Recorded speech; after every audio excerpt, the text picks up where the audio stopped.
नमस्कार, फाइटर समाचार में आपका स्वागत है। पेश आज 20 अगस्त दोपहर 3 बजे राजस्थान की खास खबरें। विधानसभा चुनावों के मद्देनजर बीजेपी के केंद्रीय नेतृत्व के लिए राजस्थान कितना अहम है, इसका अंदाजा इस बात से लगाया जा सकता है कि अब बीजेपी सीट टू सीट और मेन टू मेन मार्किंग करने जा रही है। इसकी जिम्मेदारी बीजेपी शासित 5 राज्यों के विधायकों को सौंपी गई है। प्रदेश की 200 विधानसभा सीटों की जिम्मेदारी अन्य राज्यों के बीजेपी विधायकों को दी गई है। एक विधायक को एक सीट की जिम्मेदारी मिली है। इस सीट पर यह विधायक 7 दिन का कैंप करेंगे। वहीं 7 दिन में तैयार फीडबैक केंद्रीय नेतृत्व को सौंपेंगे। माना जा रहा है कि इन विधायकों की रिपोर्ट विधानसभा चुनावों में टिकट देने और टिकट काटने का आधार बन सकती है। हालांकि केंद्रीय नेतृत्व पहले से ही प्रदेश की सभी सीटों का सर्वे करवा चुका है। सर्वे में जिन सीटों पर कांग्रेस को बढ़त बताई गई है, उन सीटों पर बाहर से आने वाले विधायकों को विशेष फोकस करने के निर्देश भी दिए गए हैं।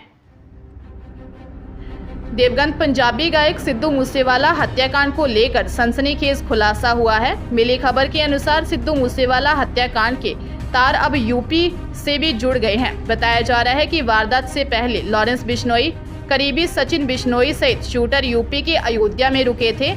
हत्याकांड से पहले की आरोपियों की तस्वीरें सामने आई हैं, जिसमें वह बेखौफ होकर यूपी में घूम रहे थे। यह भी जानकारी मिली है कि पूरी साजिश यूपी में ही रची गई है।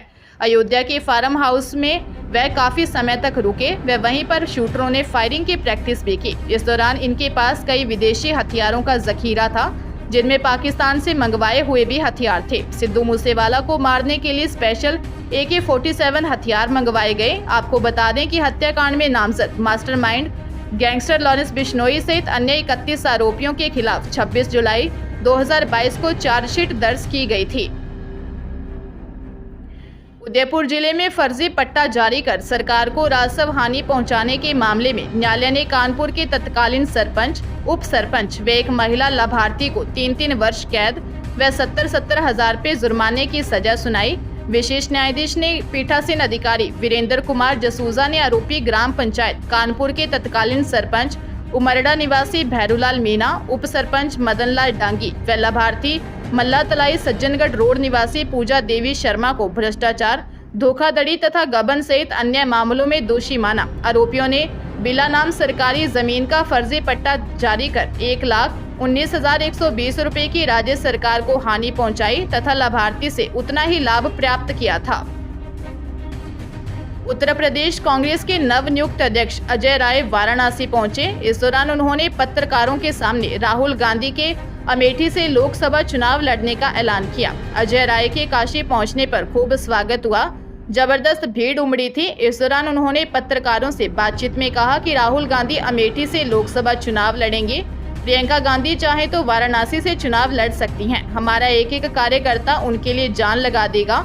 एक सवाल के जवाब में उन्होंने कहा कि स्मृति ईरानी बौखला गई हैं। वो 13 रुपए किलो चीनी दिला रही थी। पूछा कि 13 रुपए किलो चीनी मिल रहा है क्या? अजय राय ने कहा कि राहुल गांधी और कांग्रेस अध्यक्ष मल्लिकार्जुन खड़गे ने जो विश्वास किया है, उस विश्वास को लेकर आम जनता में जाएंगे। राय ने कि इस प्रदेश में सबसे बड़ा मुद्दा बेरोजगारी, महंगाई और लोगों को डराकर अपने साथ लेने का है। सिरोही जिले की स्वरूपगंज पुलिस ने कोर्ट के आदेश पर सहयोग क्रेडिट कोऑपरेटिव सोसाइटी के अध्यक्ष राजेश कुमार, उपाध्यक्ष कैलाश कुमार, कोषाध्यक्ष कविता भागेल सहित 12 लोगों के खिलाफ नामजद मामला दर्ज किया है। इस पर 7,72,000 रुपये हड़पने का आरोप लगाया गया है। ASI कैलाश चंद ने बताया कि स्वरूपगंज के मुस्लिम मोहल्ला निवासी अयूब खान ने दर्ज रिपोर्ट में बताया कि सोसाइटी अधिकारी उनके पास आए और उनसे निवेश करने के लिए स्कीम बताते हुए ज्यादा ब्याज देने और रकम सुरक्षित होने की बात कही। इस पर उसने परिवार वालों के नाम से सोसाइटी की शाखा स्वरूपगंज में FD, RD दैनिक जमा में रकम जमा करवाई थी। राशि लेने के लिए जब सहयोग credit cooperative society limited Swaroopganj शाखा में पहुंचे तो वहां शाखा पर ताले लगे हुए थे। उन्होंने समिति के पदाधिकारी और शाखा प्रबंधन से अपनी रकम भुगतान करने के लिए कहा, लेकिन कोई संतोष पर जवाब नहीं दिया। पुलिस ने मामला दर्ज कर जांच शुरू कर दी है। प्रदेश में डायबिटीज और अवसाद से ग्रसित मरीजों के लिए अच्छी खबर है। वजह इन रोगों से ग्रसित मरीजों के उपचार की जरूरी दवाएं की प्रति गोली दर कम कर दी गई है। जीवन पर्यंत चलने वाली कई दवाओं की रेट कम होने से मरीजों को ब्रांडेड दवाएं मिल सकेंगी। वहीं चिकित्सक को भी उपचार में मदद मिलेगी। कई कंपनियों ने नई दर की दवाओं को बाजार में उतारने की कवायद भी शुरू कर दी है। सब कुछ ठीक रहा तो नई रेट वाली दवाएं मेडिकल स्टोर्स पर आने लगेंगी। राष्ट्रीय औषधि मूल्य निर्धारण प्राधिकरण सिर दर्द, दर्द निवारक, मासिक धर्म के उपचार में इस्तेमाल होने वाली एसिक्लोफेनॉक, पैरासीटामोल, सेरिपेटाडिजोल, मधुमेह के उपचार में काम आने वाली sitagliptin, metformin, levetiracetam, sodium chloride और paroxetine sustained release multivitamin, vitamin D3 और क्लोनज़ापाम टैबलेट की कीमत तय कर दी है। इन कॉम्बिनेशन वाली दवाओं की रेट बढ़ाए जाने पर संबंधित कंपनी के खिलाफ कार्रवाई की जाएगी।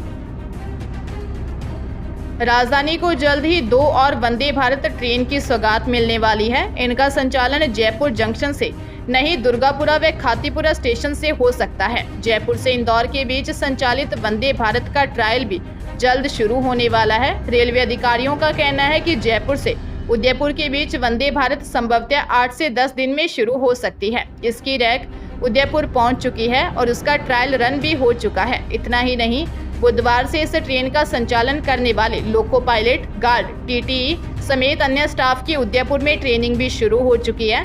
खातीपुरा प्रदेश का पहला सैटेलाइट स्टेशन बनकर तैयार है। यहाँ से एक्सप्रेस, मेल व सुपरफास्ट ट्रेनों का संचालन होना है। इसके अलावा जयपुर से इंदौर के बीच भी वंदे भारत ट्रेन की तैयारी चल रही है। उसे भी दुर्गापुरा रेलवे स्टेशन से चलाए जाने की तैयारी चल रही है। राजस्थान में विधानसभा चुनाव से पहले भाजपा ने महिला सुरक्षा को बड़ा मुद्दा बना दिया है। बीजेपी प्रदेश भर में महिला हिंसा और महिला दुष्कर्म के मामलों को लेकर गहलोत सरकार पर हमलावर है। इसी कड़ी में बीजेपी महिला मोर्चा की ओर से जयपुर से गांधी सर्किल पर विरोध प्रदर्शन किया गया। महिला मोर्चा की ओर से गांधी सर्किल के चारों तरफ मानव श्रृंखला बनाना कार्यक्रम था, लेकिन पुलिस ने इसकी अनुमति नहीं दी। इसके चलते महिला मोर्चा और पुलिस के बीच तीखी नोक-झोंक भी देखने को मिली। महिला मोर्चा ने साफ कर दिया कि आज भले ही पुलिस ने उन्हें लाठी के दम पर रोक लिया हो, लेकिन आवाज अब रुकने वाली नहीं है। प्रदेश अध्यक्ष रक्षा भंडारी ने कहा कि प्रदेश के मुखिया सिर्फ अपनी ब्रांडिंग करने में लगे हुए हैं। उन्होंने आरोप लगाया कि गहलोत सरकार के 4.5 साल के शासन में दुष्कर्म की घटनाएं बढ़ी हैं। इससे अब महिलाओं और बच्चियों को घर से बाहर निकलने में भी डर लगने लगा है। राजस्थान की सरकार भले ही मोबाइल की गारंटी दे रही हो, लेकिन सुरक्षा की गारंटी देने में नाकाम साबित हुई है।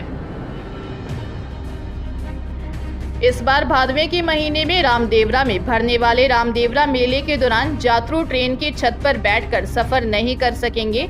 मंडल के सभी रेल मार्गों के विद्युतीकरण का कार्य द्रुत गति से चल रहा है और जिन रेल मार्गों पर यह काम पूरा हो चुका है, उनमें हाई वोल्टेज करंट प्रवाहित किया जा चुका है, जो छूने मात्र से जानलेवा साबित हो सकता है। रेलवे उन्हें जान जोखिम में डालकर ट्रेन की छतों पर यात्रा न करने की सलाह भी दे रहा है। इसका सबसे बड़ा कारण, जहां ट्रेन की छत पर यात्रा करना दंडनीय अपराध है, वह 25,000 वोल्ट का प्रवाहित करंट जानलेवा बन सकता है। ऐसे में सतर्कता रहना हर लिहाज से जरूरी है। इस संबंध में रेल प्रशासन ने एडवाइजरी जारी करते हुए रामदेवरा जाने वाले यात्रियों व अन्य सभी रेल यात्रियों को रेल यात्रा के दौरान अतिरिक्त सतर्कता बरतने की सलाह दी है। सीकर जिले में सड़क पार करते समय 10 साल के मासूम को स्कूल की गाड़ी ने टक्कर मार दी। मासूम को हॉस्पिटल ले जाते हुए रास्ते में उसकी मौत हो गई। सीकर की दादिया पुलिस के हेड कांस्टेबल शौकीन खान ने बताया कि घटना सीकर के दादिया इलाके में जेरठी स्टैंड के पास की है। जेरठी का रहने वाला 10 वर्षीय दीपक गवारिया स्कूल जा रहा था। इसी दौरान दादिया के कुड़ी की तरफ जा रही स्कूली इको गाड़ी ने उसे टक्कर मार दी। आसपास के इलाके के लोग मासूम को कूदन में इलाज करवाने के लिए रवाना हो गए, लेकिन बीच रास्ते में ही उसकी मौत हो गई।